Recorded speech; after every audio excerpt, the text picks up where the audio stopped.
تو آج میں یہاں دارالعلوم کے اس ایوان میں اور ان فقیروں کے دربار میں کھڑا ہو کے پاکستان کے علماء کی طرف سے اعلان کرتا ہوں کہ مادر علمی کے سپوتوں، جو پیغام، جو عزت، جو عظمت اور جو مقصد ہمارے اکابر ہمیں دے کر گئے تھے، خدا کی قسم دلی کی یہ شجر حجر اور کائنات کا یہ ذرہ ذرہ، یہ دیوبند کی سرزمین اس بات کی گواہ بن جائے کہ ہم خون دے کر اکابر کے اس مشن کو زندہ رکھیں گے، زندہ رکھیں گے۔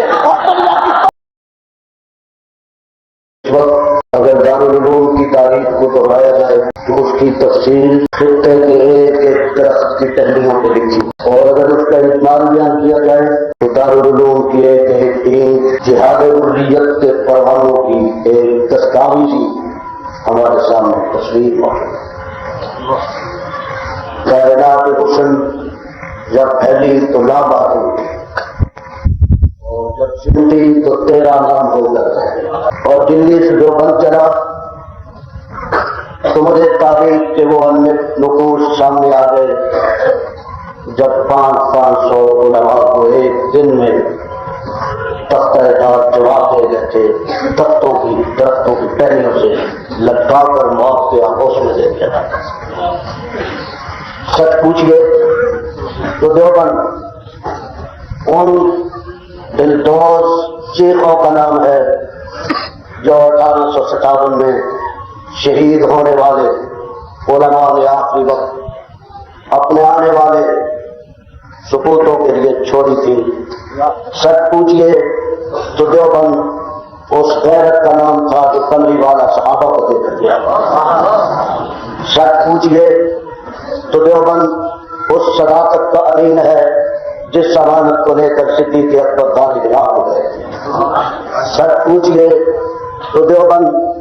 اصحاب رسول کی ان عظمتوں کا امین ہے جو عظمتیں سرکار مدینہ آخری وقت میں اپنے اصحاب کو عطا فرما کے گئے۔ پھیلاتے جائیے تو تاریخ کا ایک گلشن بن جائے گا، سمٹ کے آگے بات نانوت کی طرف جائے گی، آگے بڑھیے تو محمود الحسن نظر آئے گی، تقسیم کر لیجئے تو گلشن بن جائے گا، اور اگر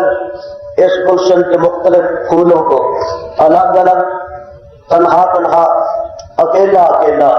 جمع کر کے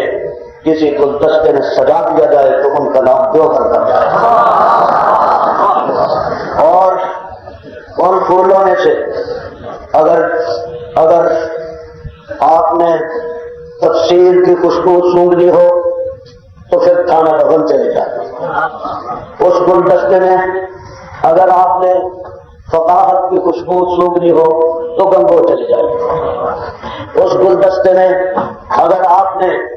حدیث کی خوشبو مہکتی ہوئی دیکھنی ہو تو انور شاہ کے ہاں چلے جائے۔ اور اس گلدستے میں اگر آپ نے احمد بن حنبل کو دیکھنا ہو تو حسین احمد بدری کے پاس چلے جائے۔ اور اگر اس گلدستے کو اور سمیٹیے تو قبرستان میں جا کے دیکھیں کہ ادھر نانوت کی سویا ہوا ہے، اور پھر جب تھوڑا سا قدموں کی طرف آ جائیں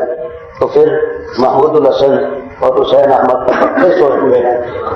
رحمہ اللہ تعالیٰ علیہ مجمعین، مجھے کہنے دیجئے، میں حسین احمد مدنی کا مرید ہوں، میں جذبات میں نہیں کہتا۔ جب تاریخ سمٹی تو نانوت بھی پہ آ گئی، جب اور سمٹی تو دو آپس میں تاریخ کے دھارے مل گئے۔ کالا پانی، وہ کالا پانی نورانی آب حیات بن گیا، اور آب حیات مولانا نانوتوی کی شکل میں بن گیا۔ آب حیات علماء اور طلباء سمجھتے ہیں کہ آب حیات مولانا نانوتوی نے جاری کیا تھا، آج یہ دیوبند کی لائبریری میں موجود ہوگا۔ اس آب حیات کو پینے والوں کو اگر تاریخ کے وسیع دائرے میں دیکھا جائے تو انہیں دیوبندی کہا جاتا ہے، اور اگر بالکل قدموں میں بیٹھ کے پینے والوں کو دیکھا جائے تو انہیں محمود الحسن اور حسین احمد کہا جاتا ہے۔ اور میں جب اسلام کی تاریخ کو دیکھتا ہوں تو مجھے وہاں بھی یہی نظر آتا ہے۔ گلشن رسالت کے اصحاب کی تفصیل کی جائے تو کہیں ابو بکر نظر آتے ہیں، کہیں عثمان نظر آتے ہیں، فاروق نظر آتے ہیں، علی، طلحہ، زبیر نظر آتے ہیں۔ اور جب اس ساری تاریخ کو سمیٹ کے رکھ دیا جائے اور ساری تاریخ کو ایک گلدستے میں سجا کے رکھ دیا جائے تو پھر گنبد خضرا میں جا کے دیکھو محمد نظر آتے ہیں اور اس کے قدموں میں صدیق و فاروق نظر آتے ہیں۔ اسی تاریخ نے ہمیں یہ بتایا کہ تاریخ جب پھیلتی ہے تو محمد بنتی ہے، اور جب سمٹتی ہے تو صدیق و فاروق بنتی ہے، اور یہی تاریخ حریت جب پھیلی تھی تو وہ قاسم نوید بن کے ابھری، اور جب سمٹ گئی تو محمود الحسن اور حسین احمد بن کے سمٹ گئی، اور جب پھر پھیلے گی تو آج میں یہاں دارالعلوم کے اس ایوان میں اور ان فقیروں کے دربار میں کھڑا ہو کے پاکستان کے علماء کی طرف سے اعلان کرتا ہوں کہ مادر علمی کے سپوتوں، جو پیغام، جو عزت، جو عظمت اور جو مقصد ہمارے اکابر ہمیں دے کر گئے تھے، خدا کی قسم دلی کی یہ شجر حجر اور کائنات کا یہ ذرہ ذرہ، یہ دیوبند کی سرزمین اس بات کی گواہ بن جائے کہ ہم خون دے کر اکابر کے اس مشن کو زندہ رکھیں گے اور دنیا کی کوئی طاقت انشاءاللہ ہمارے سامنے آئے گی، اڑا کے رکھ دی جائے گی، یا اسلام زندہ رہے گا یا دیوبند کا پرچم بلا ہوئے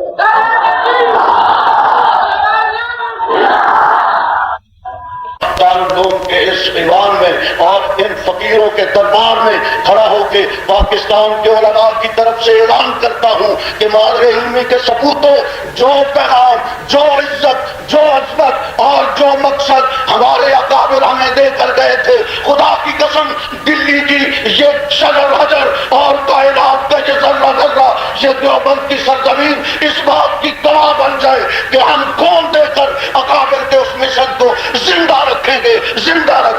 اور دنیا کی کوئی طاقت انشاءاللہ ہمارے سامنے آئے گی، اڑا کے رکھ دی جائے گی، یا اسلام زندہ رہے گا یا دیوبند کا پرچم بلند رہے گا۔